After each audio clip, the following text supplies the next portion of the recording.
১৫ দিন পর আবার জিমে ফিরলাম। সত্যি বলতে মনে হচ্ছিল যেন একদম ১ম দিনের মতো শুরু করছি। Hello everyone, welcome and again welcome back to my another new mini vlog. ভাবলাম এতদিন পর জিমে এসেছি, আর এতদিনের ব্রেকটার কারণ নাইবা শুনলে সেটা মনে করলেও আমার নিজের প্রতিও একটু লজ্জাই লাগে। যাই হোক, সেসব কথা বাদ দাও। তো এতদিন পর জিমে এসে ভাবলাম আজকে একটু হালকা ফুলকা এক্সারসাইজ করব। কিন্তু জিমে ঢুকলেই যে আমার নিজের ওপর আবার অতিরিক্ত আত্মবিশ্বাস চলে আসে। তাই ১ম এক্সারসাইজ একটু ঠিকঠাক, ২য় এক্সারসাইজে একটু কষ্ট হলো, আর ৩য় এক্সারসাইজের পর তো মনে হচ্ছিল ভাই আমি কে? আমি এখানে কেন এসেছি?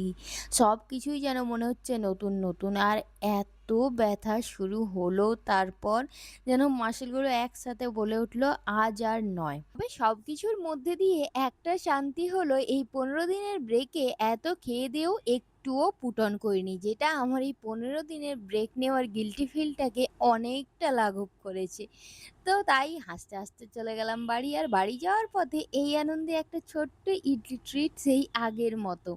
না, না, ট্রিট কিছুই নয়। ভাই বলল ইডলি খাবো, তাই ওকে খাওয়াতে গিয়ে আমি নিজে খাবো না তা তো হয় না। তো চলো আজ এই পর্যন্তই, দেখা হচ্ছে নেক্সট ভ্লগে। টাটা!